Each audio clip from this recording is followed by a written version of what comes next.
안녕하세요. 마틸다입니다. 오늘도 이어서 준주 성범 읽어드리겠습니다. 제1권 정신생활에 유익한 훈계 제12장 역경의 이로움 가끔은 시련과 역경을 당하는 것이 유익하다.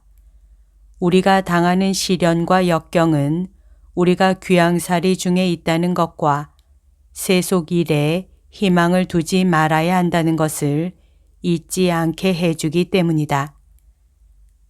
가끔 우리는 우리를 반대하는 사람 때문에 혹은 잘못한 일이 없고 잘못 생각한 게 없는데도 남이 우리를 잘못 판단하는 경우 때문에 괴로워하는데 이러한 괴로움 역시 우리에게 유익하다. 그런 일은 겸손한 마음을 갖게 하고 허영심을 드러낼 위험을 피하는 데 도움이 되기 때문이다. 사람들이 우리를 하찮게 생각하고 겉모습만을 보고 신뢰하려 하지 않는다면 우리는 자연히 우리의 마음을 보시는 하느님을 더 찾으려 할 것이다. 그러므로 사람은 하느님께만 온전히 의탁하여 사람들이 주는 위안을 찾지 않도록 해야 한다. 선한 뜻을 지닌 사람이 고통이나 시련을 당하거나 악한 생각으로 괴롭게 되면 하느님의 도우심이 얼마나 자기에게 필요한지를 깨닫게 되고 하느님 없이는 사소한 선이라도 행할 수 없다는 것을 분명하게 알게 된다.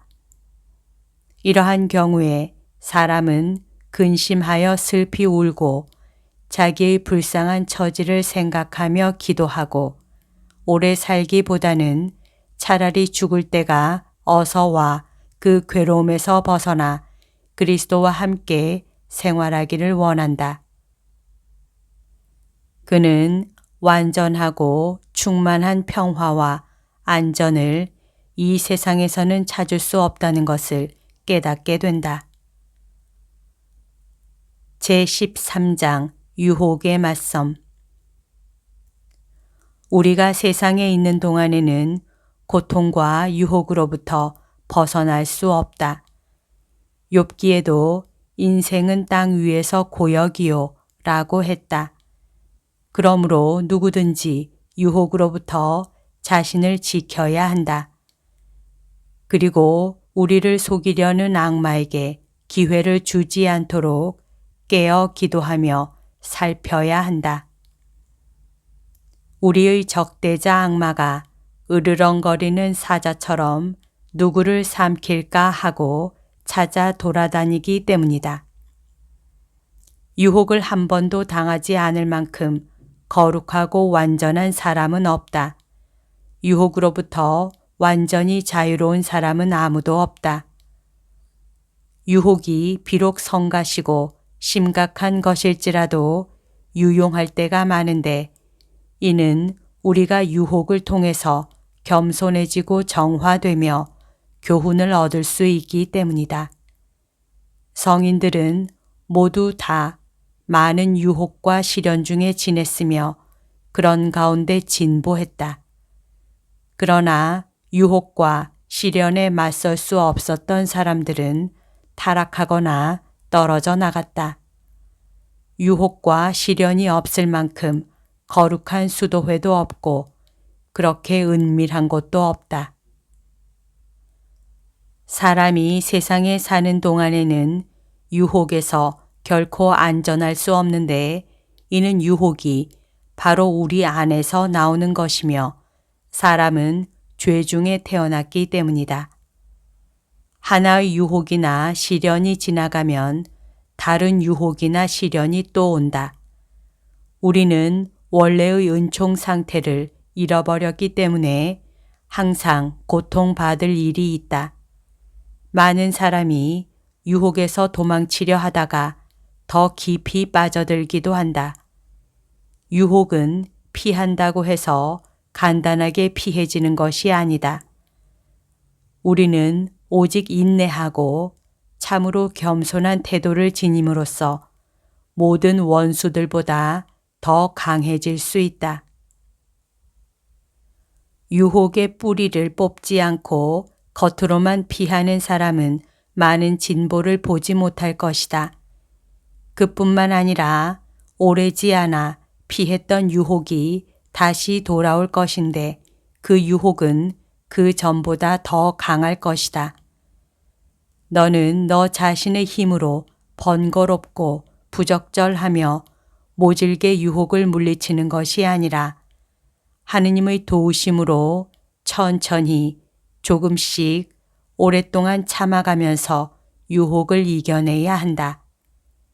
유혹을 당하게 되면 자주 훈계를 청하고 유혹을 당하는 사람을 보거든 엄하게 대하지 말고 너도 이러한 경우에 처한다면 남에게서 위로받기를 원할 것임을 생각하여 그를 많이 위로해 주어라.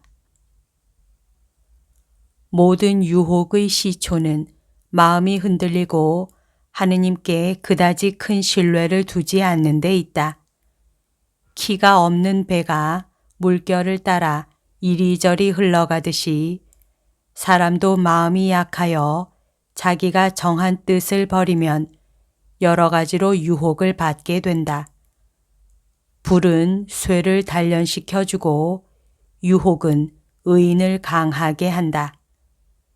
스스로 똑바로 서 있을 수 있는지 알지 못하는 우리에게 유혹은 가끔 우리가 무슨 일을 하고 있는지 보여준다. 무엇보다도 우리는 유혹이 시작되는 때를 특별히 경계해야 한다. 원수가 마음의 문 안으로 들어서지 못하게 함은 물론 들어오려고 문을 두드릴 때 문 밖에서 대항하면 매우 쉽게 이길 수 있기 때문이다. 그러므로 어떤 사람이 말하기를 시초에 막아라. 오래 지체하여 병이 중해지면 약을 준비해도 이미 늦으리라 라고 했다. 처음에는 단순한 생각만 마음에 들어오고 그 다음에는 맹렬한 상상이 일어나고 그 후에는 쾌락이 생기고 잇따라 악한 충동이 일어나고 마침내는 이를 승낙한다. 이와 같이 원수를 처음에 대적하지 않으면 많은 원수가 완전히 들어오게 된다. 그리고 유혹을 당하면서 오랫동안 대적하지 않으면 성전에 게을렀던 만큼 사람은 날로 더 약해지고 사람을 거스르는 원수는 점점 더 강해진다. 어떤 이는 잎의 시초에 큰 유혹으로 고통을 겪고 어떤 이는 마지막에 큰 유혹의 고통을 당한다.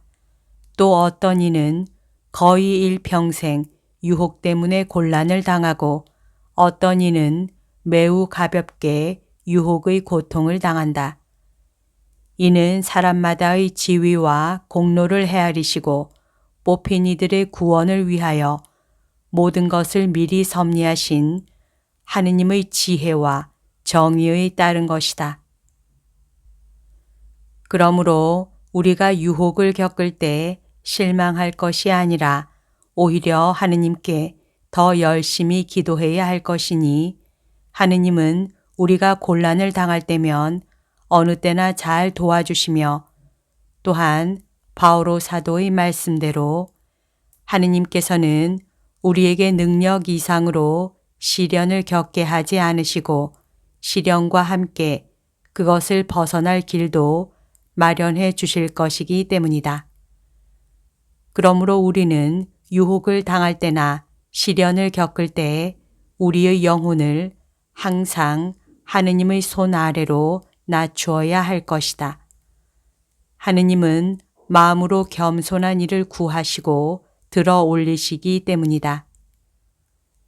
유혹을 겪어보고 시련을 당해보아야 자신이 얼마나 진보했는지 알게 되고 공로도 더 얻고 덕행이 잘 드러나게 된다. 아무 어려움이 없을 때 헌신적이고 성실한 것은 어려운 일이 아니다. 오히려 역경을 당하면서도 잘 참아 나갈 때 많이 진보할 수 있을 것이다.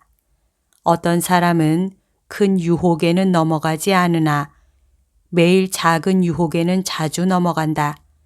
그는 사소한 시련에 자기가 넘어지는 것을 보고 스스로 겸손하게 되고 더 나아가 큰 유혹 앞에서 자기 자신의 힘에 의지하지 않는 겸손을 배우게 된다.